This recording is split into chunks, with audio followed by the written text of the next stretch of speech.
Dia ada dua perkara yang sedikit berbeza tapi sangat berkait rapat. Data di bawah Kementerian Komunikasi dan Digital, agensi yang menjaga isu data adalah Jabatan Perlindungan Data Peribadi.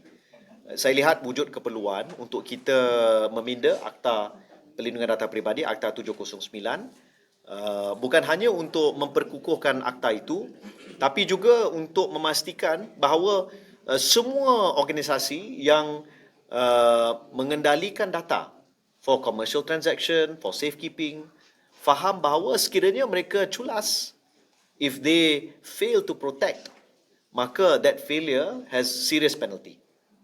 Sekarang pada waktu ini, seakan-akan tidak ada rasa segan silu kalau berlaku ketirisan data, malah sekiranya dibuat penafian, tidak ada pengesahan penafian itu benar ataupun tidak.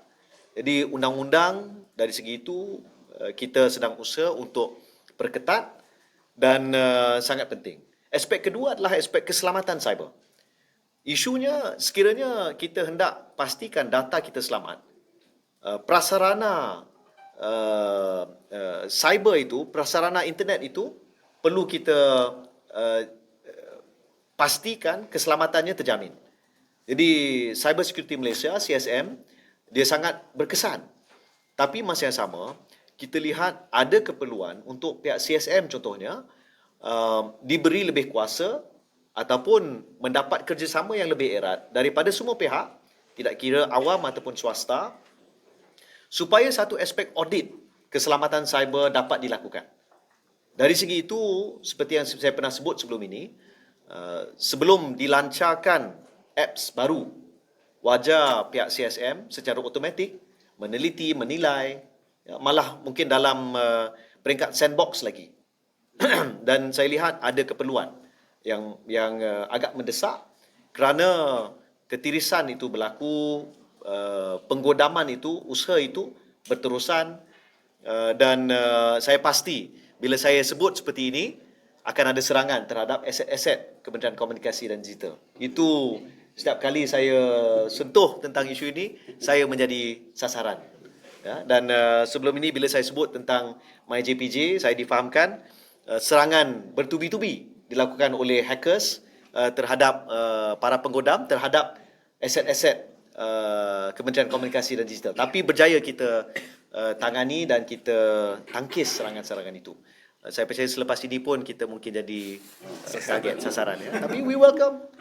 I think we have a very good team. And to all these threat actors, we're coming after you.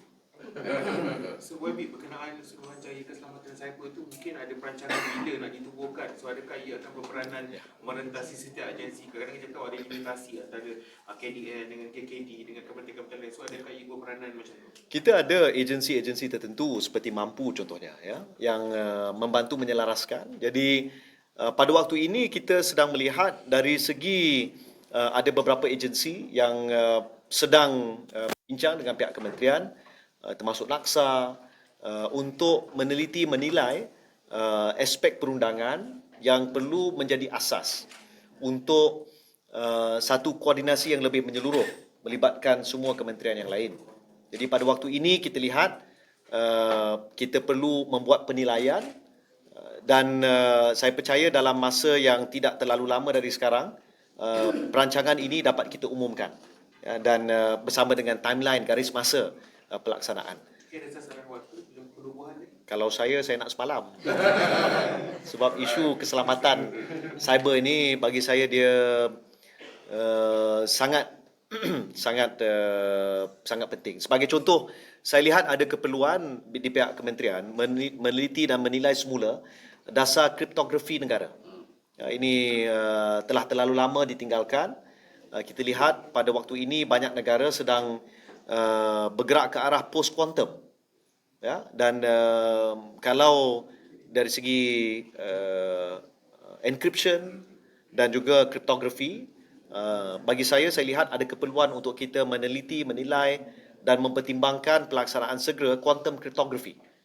Jadi itulah sebabnya aspeknya sedikit teknikal, tapi bila kita sebut tentang contohlah rumah, Kalau pagar tu adalah dari segi keselamatan cyber, sekiranya penjenayah dapat masuk pun, tapi data kita encryption is very strong, maka mereka tak boleh manfaatkan ya apa-apa dalam yang telah mereka cuba untuk curi itu. Maka it's like stealing an unbreakable box. Jadi itu antara perkara yang sedang kita pertimbangkan. Kita klarifikasi kerana tadi ada sebut kementerian akan merancang untuk meminta akta supaya harta yang dikena scam akan dipulang kepada mangsa. Apakah akta yang disebut di sini ya? Ya, dia ada beberapa akta, mungkin nanti boleh berbincang dengan pihak NFCC secara khusus. Tapi saya lihat pada waktu ini kita perlu teliti sebab ada beberapa peruntukan yang diguna pada waktu ini. Kita perlu mungkin kaji cara yang lebih efisien untuk pastikan pemulangan wang mangsa itu lebih mudah, lebih cepat. Ada caranya pada waktu ini, tapi kita sedang meneliti menilai. Ya, nanti mungkin di satu forum yang lebih sesuai kita akan umumkan. Sebab walaupun saya jurucakap bagi pihak kerajaan, tapi mungkin ada menteri yang boleh memberi pengkhususan kemudian. Jelajah ni kita akan pergi ke beberapa negeri, bermula dari sekarang ini untuk di Kuala Lumpur. Nanti kami keluarkan dalam press release di mana negeri mana yang kita akan pergi dan bila juga kita akan adakan program ini.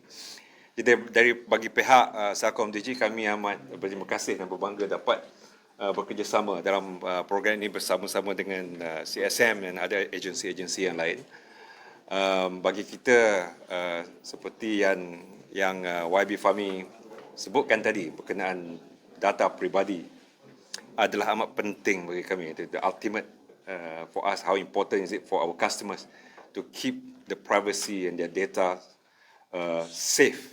Yeah, so we have the responsibility because we do carry a lot of customer information, and we want to assure that to the minister that we are doing our best in terms of making sure the compliance from compliance perspective, implementing the technology, embedding the processes inside how we deal with this data is very, very as strong as possible so that we can keep the customer safe. Yeah. Thank you.